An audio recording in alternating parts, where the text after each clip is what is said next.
Danny. Join in. Your love of the club. Shut up.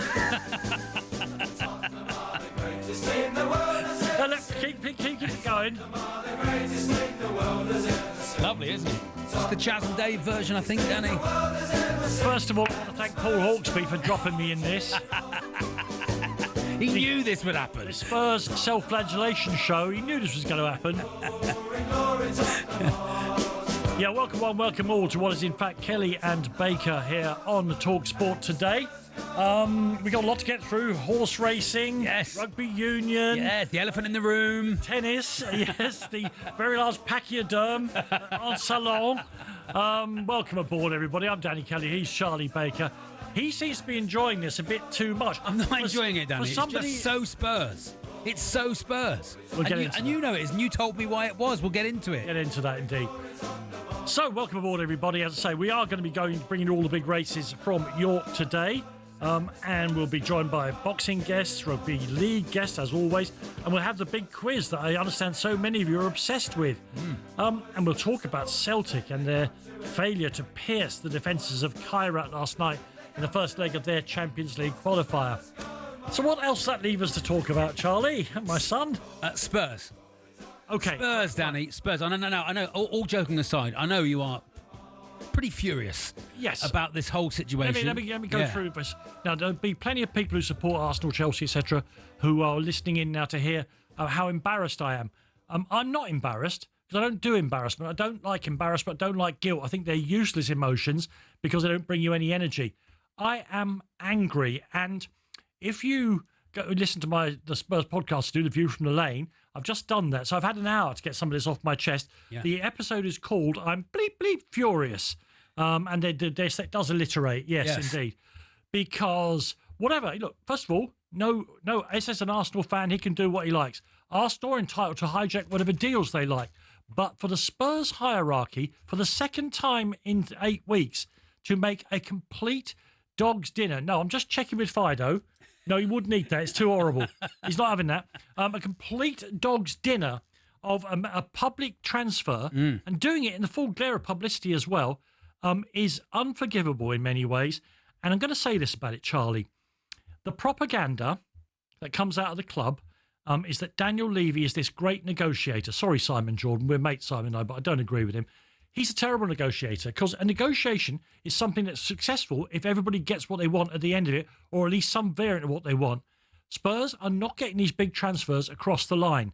The 9th richest club in the world, I'm trying to think, I don't really count Solanke because he was on the verge of, they haven't signed a current England player since Trippier when they brought him back from Spain. Really? Morgan Gibbs-White would have been one. Eze would have been another. Somehow they've managed to kibosh this. And again, on the podcast a few weeks ago, when they were all of the big wigs were out swanning about in Korea on the tour, this sort of lap of honour for Son Heung-min. And I said, why are they not sorting out the transfers? And the young people said to me, "But Dan, don't be so naive. It doesn't matter where you are in the world now. We've all got electronic communication." All the rest. I said, it's not about that. I'm not a fool. I know that they can make a phone call from Seoul. It's the focus.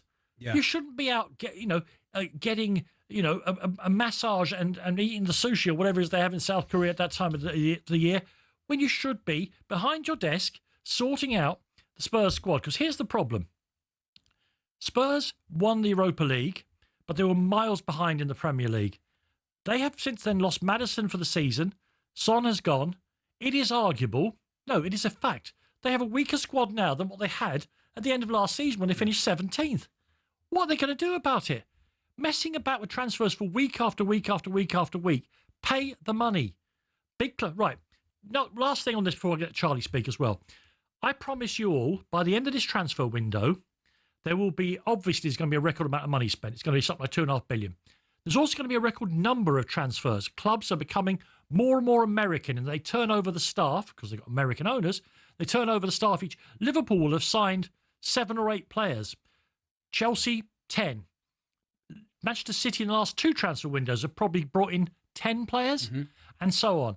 So to sit there on your hands, not improve the squad because, these deals, the big Premier League deals, they're very hard to do, say the journalists. No, they're not. Everyone else does them. They go in, They offer respectfully the club they're dealing with the correct amount of money, and they said absolutely. And we're nice doing business with you. Hopefully, we can buy one of yours somewhere down the line. Thank you very much. And they shake hands. Daniel Levy and his gang. There's a whole load of them. You see them in a big line when they all sit together at the games. They fiddle. They faddle. I don't know what they were doing. They could, in the end, the money they were offering for Eberechi Eze, they could have just triggered his buyout clause. Yeah. So I don't feel embarrassed. I don't feel let down by Eze or, and Arsenal doing what they're doing.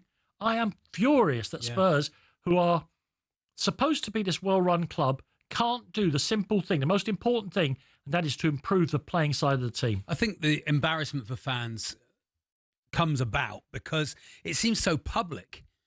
It seems like you're shouting about who you're going to sign. I have a phrase which I've heard and I repeat often, which is, don't tell people you're going to the moon, call them when you get there. And I feel like the same with Spurs and their transfer activity. You often think, don't tell us who you're going to sign, tell us when you've signed them. And that must be what's so frustrating, Danny. There's definitely an element of that, because what this allows then the senior officers of Tottenham Hotspur Football Club to do is say, oh, we tried. Yeah. They've got this they think it's a great shield. Oh, we tried. Well, tried doesn't cut it in a business as competitive, as cutthroat, to use a phrase, as professional football. Tried doesn't cut it.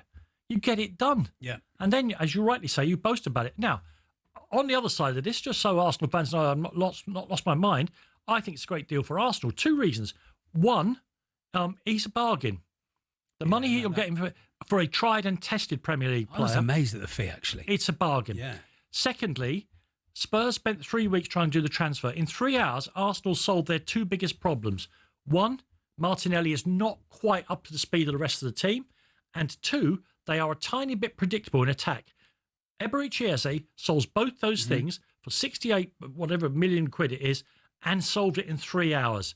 So, we're going to talk to lots of people about this, Spurs and Arsenal people. As an England fan, I'm pretty pleased, actually, because it gets him playing with Rice, Saka, and it gets him playing with Saka, and it makes you go for the England team, for them to be club mates. It is fantastic. Can I try to express in the English language how little interest I have in that? Is that okay, Charlie? For neither Spurs nor Ireland, it's awful. Yeah, and it's awful for both those things. And of course, the Ireland thing, Spurs have now also got the problem of what they're going to do about it. Because I tried to think again on the podcast this morning, what player or combination of players could they bring in who would somehow make this feel less vinegary in Spurs' mouths? Yeah. We couldn't think of one. No. We couldn't think of how it would someone work. you could sign. In the end, I was saying to you earlier, Garnacho maybe. Similar positions, similar player. I would like to watch a team with Garnacho, Richarlison and Christian Romero in it, just for the aggro. That would be good. Listen, in the end, we decided we'd bring back Dele Alli and Christian Eriksen. They're both out of contract. They'd work for reasonably cheap, wouldn't they? Yeah. I mean, in fact, I think they should pay Dele Alli anyway, just because he's been through so much, and he was such a great player for Spurs. See him without he's still in contract at Como, but he's not going to get a game. Bring him back, just have him around the place. What normally happens with Daniel Levy in this situation when he's getting a bit of flack is he'll go out and he'll suddenly spend 80 million quid on someone, and that's not true. What Spurs' record fee is 60 million. Right. So he doesn't spend willy-nilly. He won't do that. Yeah. Paul Hawksby and Andy Jacobs, Monday to Friday afternoons 1 till 4 on AM, on DAB, via the talkSPORT app and on your smart speaker. talkSPORT.